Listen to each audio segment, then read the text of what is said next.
Ala, grabe ito mga kababayan, no? Isang Viva Max Bibs, mga kababayan, mayroon po siyang binunyag patungkol nga sa isang senador. Grabe. Ang senador na ito ay mahilig din pala, mga kababayan, sa alam mo na kung ano po, kung bakit ay andyan po siya. At sabi pa nga mga kababayan ay grabe po ito. Magbigay po ng tip mga kababayan. Tip pa lang mga kababayan, wala pa pong nangyayaring ano-ano. 250k hanggang 300k mga kababayan. Sabi pa nga nung Viva Max Bibs mga kababayan na paldong-paldo po mga kababayan. Grabe, no? Sino kaya ang senador na ito na grabe kung makapagbigay po ng tip sa mga Viva Bibs mga kababayan o sa Viva Max Bibs mga kababayan. Grabe, no?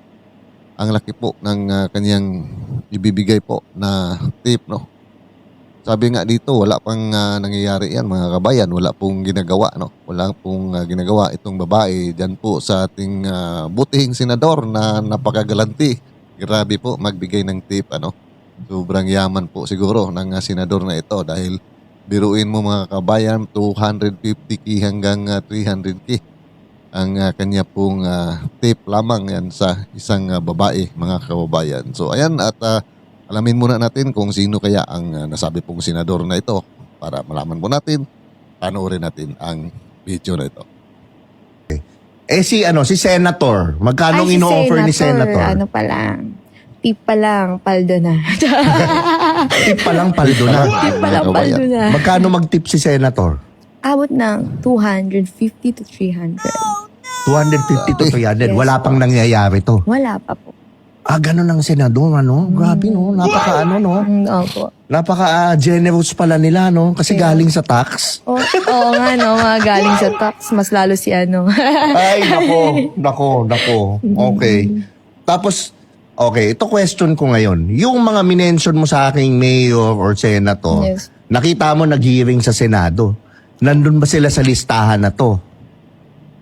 Wala siya. Wala. Wala sa listahan. Wala siya. Nandun sa hearing, yung mga nag-offer? Nandun. Nandun? Oo, nandun, syempre. Nako, okay, ito na lang, final. Yung nandun sa hearing na senator, bigyan mo ko initials lang. Pwede ba yun? Oo, initials lang. First name, last name. First name, last name. Hala, sobrang dali kasi. Sige lang. Initials. Initials. Gitna na lang. Initials. Okay lang. Ano siya? May Y. Why? Why mga kababayan sa kanyang Tapos ano yung last name? first name. Hala, ang hirap na ito. Kinakabahan Hindi, first ako. letter ng first name. O, sige. First letter. First name. R. R. R. Last name. Hala! Sa first name mga kabayan ay ang kanya pong unang letra, no, ng kanyang pangalan ay mayroong R. So sino ba ang mayroong R dyan sa ating mga senador? Rodante? Rapi? Sino pa mga kabayan ang mayroong R na ating mga senador? So parang dalawa lang ata, ano? Rubin, ano? Rubin, Rodante, Rapi, ano? Mga kabayan, so sino kaya sa mga senador na ito, itong sinasabi po ng Viva Max Girls mga kababayan o itong Viva Max Mibs mga kababayan. Tawag na. First letter ng last name. First letter ng last. Sige. Wag first letter. Last letter ng last Last name. letter. Ang first name, di ba? Opo. Last letter ng last name. F na lang. Ha? F. F ang last Ayan. name. Opo. Yun ang last letter, yung elf. Hindi. Second pangalan. Yan mga kababayan, second to the last sa kanyang last name ay F. Kung Robin Padilla, wala naman din pong F sa second to the last sa kanyang last name. Rodante Marcolita, lalong wala din mga kababayan. So, mayroon po yung isang senador na ito. Baka yun siguro mga kababayan, ano, sa inyong palagay mga kababayan. Kasi 3 lang po yung aking naalala no na senador diyan sa ah, Senado ngayon, yung may simula po ng R yung kanilang pangalan mga kababayan. So sa dalawa po, sa nasabi ko po, hindi po tumugma doon sa sinasabi na may F po yung last, second to the last na letter po sa kanya pong last name mga kababayan. So kayo po, ano po inyong idea o sino po ang inyong naisip na senador na ito na grabe po mga kababayan pagka makapagbigay po ng tip ay sobrang laki po mga kababayan. Parang siguro sa palagay ko hindi po sariling pira niya ito mga kababayan. Kasi manghihinayang po siya sa ganun po kalaki, di ba mga kababayan? Parang isang buwan ata na sahod yan sa kanila mga kababayan.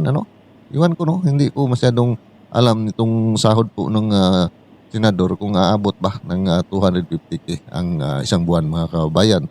Pero kung ganito po sa sobrang laki, kahit naman po siguro na may pera manghihinayang po na ibigay mo yan sa isang gabi lang na pumunta ka sa isang lugar na yan at andun nga yung mga babae ibibigyan mo ay wala mang ginagawa. Sabi wala pang nangyayari, walang ano-ano. Nagbigay ka na ng ganung halaga. How much more pa kung mayroon na pong nangyayari mga kababayan. Sobra sigurong laki ang ibigay po ng nasabi pong senador na ito mga kababayan. So talagang nandyan na po ngayon marami na po sa gobyerno ngayon ang mga tao na talagang nilulustay lamang po ang pera po ng bayan. Kasi nasabi ko po pera ng bayan ito mga kabayan, hindi po niya sasayangin kung sarili po niyang pera ito sa ganito lamang po na mga okasyon na pumunta po sila ng isang lugar kung saan po ay naghahanap siguro ng ibang lasa mga kababayan. So mahilig din po talaga itong senador na ito sa laman siguro.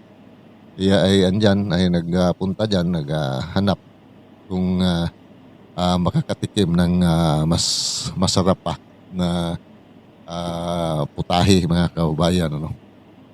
So para sa akin po mga kababayan, wala naman pong problema na kahit pa ilang milyon pa ang gagastuhin niya dyan o ilang libo ang uubusin niya dyan basta pira niya sarili, wala pong problema yan mga kababayan dahil sa kanya naman yan. Pero mahirap po maniwala na isang katulad nito na senador ay maglabas po ng ganung kalaki po ng halaga para lamang po sa isang babae at hindi pa nga gumawa ng ano-ano yung babae wala pang nangyayari mga kababayan, binigyan na ng ganun po laki po ng halaga po ng pera mga kababayan.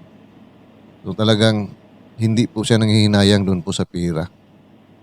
So ayan po mga kababayan, grabe na po ang nangyayari ngayon sa atin pong bansa Kawawa po tayo dito mga kabayan, mga ordinaryong mamamayan ang kawawa po sa mga ganito po na mga abusadong mga nasa gobyerno ngayon na nakaupo mga kabayan. Tayo po ang abusado. Tayo po ang kawawa po dito sa mga abusadong mga politiko na nakaupo po ngayon sa atin pong bansa mga kababayan. So dapat po ay siguro sa susunod na halalan, hanapin po natin yung tama, yung talagang mga tapat po mga kababayan. Hindi po katulad dito. Sabi pa nga nila dati, nung panahonan po ni dating President Rodrigo Roa Duterte na talagang parang baduy umano itong administrasyon, dating administrasyon ni Pangulong Duterte. Kaya hindi nila gusto dahil hindi daw disente. Ngayon nga maraming ang disente pero grabe naman po ang mga disenteng sinasabi ay halos mga kawatan po mga kababayan, di ba? Halos mga kawatan po ngayon. Disente nga tingnan pero grabe naman po kung makapagnakaw mga kababayan. Kitang-kita naman po natin yan, di ba? So siguro dapat tingnan natin ng mabuti yung mga tao na iluklok po natin sa kanilang mga katungkulan po, mga kababayan, no, na talagang maasahan po natin. So ayan po, no, mga kababayan, ito po ngayon sa hinayag po, no, ng babaeng ito na isang Viva Max Bibs ito, mga kababayan. Kung ano po inyong idea o sino po sa inyong plug ay pakicomment lang po dyan sa ating comment section. Base na rin po sa kanyang sinabi na mayroong R doon po sa unang letra po ng kanyang first name, mga kababayan, at sa last name po ay sa si Canto Dalas mayroong pong F, mga kababayan. So sino po ang senador na ito, mga kababayan? Ayan, pakicomment lang po sa ating comment section at see you po sa next video ko. God bless all of us.